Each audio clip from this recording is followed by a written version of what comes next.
Hello friends, कैसे हैं आप सब लोग। आशा करता हूँ कि आप सब लोग बहुत अच्छे होंगे, मस्त होंगे, स्वस्थ होंगे। दोस्तों, उत्तर प्रदेश में लोअर पीसीएस की भर्ती आउट हो चुकी है। इसके बारे में मैंने पहले भी बताया था, लेकिन अभी इसलिए वीडियो बना रहा हूँ कि इसमें एक संशोधन हुआ है। अगर आपके दोनों पैरों में दिक्कत है तो आप लोग भी अप्लाई कर सकते हो, और बहुत सारे दिव्यांग साथी हैं जो अप्लाई कर सकते हैं। वो मैं आगे बताऊँगा क्या क्या संशोधन हुआ है और अब इसमें कौन कौन दिव्यांग साथी अप्लाई कर सकते हैं। अगर मैं इसके फॉर्म भरने की बात करूँ तो देखो 29 मई 2026 से इसके फॉर्म भरे जाने लगे हैं, और केवल ये फॉर्म जो है वो 18 जून 2026 तक ही भरे जाएंगे। अगर आपसे कोई फॉर्म में गलती हो जाती है तो उसमें संशोधन आप 25/6/2026 तक कर सकते हो। दोस्तों, इसका फॉर्म भरने में अगर आप एक भी गलती करोगे तो उसकी वजह से आपकी यहाँ पर जॉब भी कैंसिल हो सकती है। मतलब अगर आपको मिलने वाली भी होगी तो भी नहीं मिल पाएगी। तो इस फॉर्म को भरते हुए कोई भी गलती मत करना, इसलिए इस वीडियो को देख लो। मैं यहाँ पर आपको समझा दूंगा क्या क्या गलती आपसे हो सकती है, वो सब यहाँ पर इस वीडियो में देख लो। दोस्तों, जैसा कि आप जानते हो, अगर आप इसका फॉर्म भरने जा रहे हो तो इसमें आपकी केवल और केवल 25 रुपये फीस लगेगी। चाहे आप अनारक्षित हो, मतलब यूआर हो, एससी हो, एसटी हो या दिव्यांग साथी हो, कोई भी हो, सभी की यहाँ पर केवल 25 रुपये फीस लगेगी। इसका फॉर्म भरने के लिए अगर आपके पास में ग्रेजुएशन है तो आप अप्लाई कर सकते हो, लेकिन आपके पास में पैट 2025 का स्कोर भी होना चाहिए।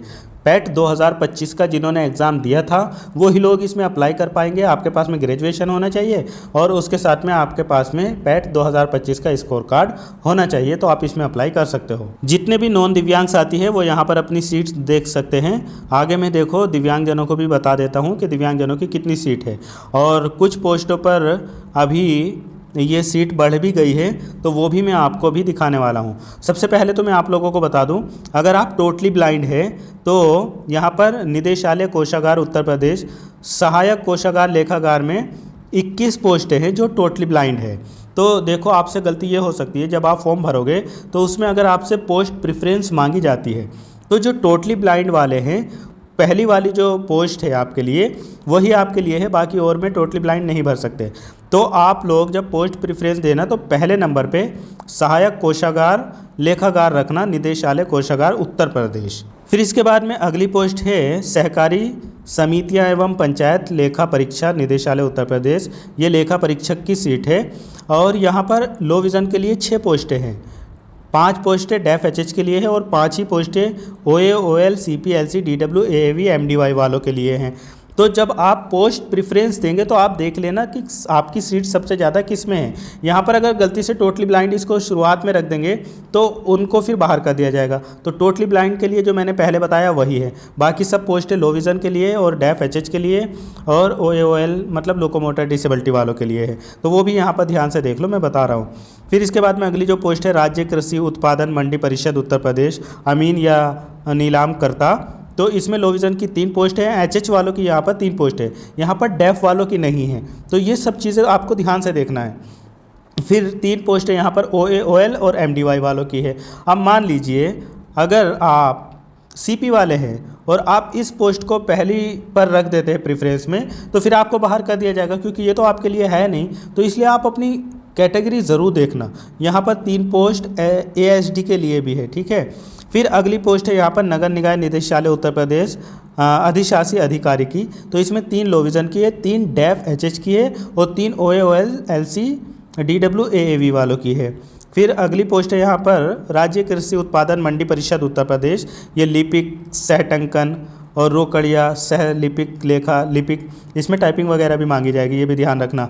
तो इसमें 3 पोस्ट लो विज़न की है, 2 एचएच वालों की है, 2 ओएओएल एमडीवाई वालों की है और 2 एएसडी वालों की है। फिर इसी तरीके से अगली पोस्ट जो है वो कार्यालय चकबंदी आयुक्त उत्तर प्रदेश सहायक चकबंदी अधिकारी की है। इसमें 2 पोस्टें लो विज़न की है, 2 एचएच वालों की है और 2 ओए डीडब्ल्यू एएवी वालों की है। फिर अगली है यहाँ पर उद्योग एवं उद्यम प्रोत्साहन निदेशालय। ये सहायक प्रबंधक की पोस्टें हैं। इसमें 2 लो विज़न की है, 2 एचएच की है और 1 ओएओएल, एलसी, डीडब्ल्यू, एएवी वालों की है। फिर इसके अलावा उद्योग एवं उद्यम प्रोत्साहन में ही विशेष चयन की भर्ती है। तो इसमें दिव्यांगजनों की अलग से कोई पोस्ट नहीं है, लेकिन यहाँ पर लो विज़न, एचएच और ओएओएल, एलसी, डीडब्ल्यू, एवी वाले अप्लाई कर सकते हैं। फिर अगर हम आगे देखें तो अगली पोस्ट है यहाँ पर राज्य कृषि उत्पादन मंडी परिषद उत्तर प्रदेश, ये मंडी पर्यवेक्षक श्रेणी 2 की है। इसमें एक पोस्ट लो विज़न की है। एचएच वाले अप्लाई कर सकते हैं लेकिन उनकी अलग से कोई पोस्ट नहीं है। इसके अलावा ओए वाले और ओएल वाले अप्लाई कर सकते हैं बट अलग से कोई पोस्ट नहीं है। तो जब आप पोस्ट प्रेफरेंस देना तो इन सब चीज़ों का ध्यान रखना। अब मैं आपको दिखाता हूं कि जो इसमें सुधार हुआ है और कौन कौन दिव्यांगजन अप्लाई कर सकते हैं और किन पोस्टों पर पोस्टें बढ़ाई गई है। जितने भी नॉन दिव्यांग साथी है वो भी यहाँ पर देख सकते हैं। देखो यहाँ पर दिया भी हुआ है। दोस्तों सबसे पहले तो जब ये नोटिफिकेशन आया था, जब ये पोस्ट आई थी तो ये टोटल पोस्ट थी 2285, लेकिन अभी इन्होंने 231 पोस्टें और बढ़ा दी है। तो अब ये टोटल पोस्ट हो गई है 2516। जितने भी नॉन दिव्यांग साथी है वो यहाँ पर देख सकते हैं किस पोस्ट के लिए कौन सी पोस्टें बढ़ाई गई है और कितनी पोस्ट बढ़ी है। तो यहाँ पर आप देखो, आराम से देख सकते हो। आप देखो, मैं उन लोगों को बता देता हूँ जो दिव्यांग साथी है। जैसे अगर हम बात करें राज्य संपत्ति विभाग में स्वगति की जो पोस्ट है उसमें लो विज़न वाले अप्लाई कर सकते हैं, अलग से कोई पोस्ट नहीं है लो विज़न के लिए। और ओएल एलसी डीडब्ल्यू एएवी वाले भी अप्लाई कर सकते हैं बट अलग से कोई पोस्ट यहाँ पर नहीं है। फिर आगे अगर हम देखें तो मद्य निषेध विभाग में भी पोस्ट बढ़ी है लेकिन दिव्यांगजनों के लिए अलग से कोई पोस्ट नहीं बढ़ी। यहाँ पर एचएच वाले और ओएएलसी डीडब्ल्यू एएवी वाले अप्लाई कर सकते हैं, ठीक है। फिर अगली पोस्ट यही है, ये विशेष चयन वाली है, इसमें भी सेम अप्लाई कर सकते हैं। फिर यहाँ पर देखो अगली पोस्ट है उत्तर प्रदेश अधीनस्थ सेवा चयन आयोग, ये अपर वर्ग सहायक की पोस्ट है। यहाँ पर टोटली ब्लाइंड लो विज़न दोनों अप्लाई कर सकते हैं इस पोस्ट के लिए, लेकिन अलग से कोई पोस्ट नहीं है। एचएच वाले भी अप्लाई कर सकते हैं, अलग से कोई पोस्ट नहीं है। यहाँ पर ओएल और बीएल मतलब जिनके दोनों पैरों में दिक्कत है, और एलसी डीडब्ल्यू एएवी एमडीवाई और एएसडी और एमडी वाले अप्लाई कर सकते हैं बट अलग से किसी की भी पोस्ट नहीं है। एज अ जनरली क्वालिफाइड करना पड़ेगा। फिर यहाँ पर अगर हम आगे देखें तो इसी में अपर वर्ग सहायक में विशेष चयन है, इसमें सेम कैटेगरी वाले अप्लाई कर सकते हैं बट यहाँ पर अलग से कोई पोस्ट नहीं है, एज अ जनरल ही क्वालिफाइड करना पड़ेगा। फिर अगली पोस्ट और है उत्तर प्रदेश अधीनस्थ सेवा चयन आयोग में ही, ये प्रवर वर्ग सहायक की पोस्टें हैं। इसमें टोटली ब्लाइंड लो विज़न एचएच और ओए ओएल बीएल मतलब जिनके दोनों पैरों में दिक्कत है, और एलसी डीडब्ल्यू एएवी एमडीवाई और एएसडी एमडी वाले अप्लाई कर सकते हैं। अलग से यहाँ पर कोई पोस्ट नहीं है, एज अ जनरल ही क्वालिफाइड करना पड़ेगा। फिर यहाँ पर अगली पोस्ट है खाद्य एवं रसद विभाग में, ये विपणन निरीक्षक की पोस्ट है। यहाँ पर लो विज़न के लिए एक पोस्ट है, एचएच वालों के लिए एक पोस्ट है, और इसके अलावा ओए ओएल एलसी सीपी और डीडब्ल्यू एएवी एमडीवाई वालों के लिए भी एक पोस्ट है, और एमडी वालों के लिए भी यहाँ पर एक पोस्ट है। फिर इसी तरीके से अगली पोस्ट यहाँ पर विशेष चयन वाली है, इसमें भी सेम कैटेगरी वाले अप्लाई कर सकते हैं बट अलग से कोई पोस्ट नहीं है। फिर अगर हम आगे देखें तो खाद्य एवं रसद विभाग में ही पूर्ति निरीक्षक की पोस्टें हैं, एक लो विज़न के लिए है और एचएच वाले अप्लाई कर सकते हैं, अलग से कोई पोस्ट नहीं है। ओए ओएल सीपीएलसी डीडब्ल्यू एएवी एमडीवाई वाले अप्लाई कर सकते हैं, अलग से कोई पोस्ट नहीं है। एमडी वाले भी अप्लाई कर सकते हैं, अलग से कोई पोस्ट नहीं है।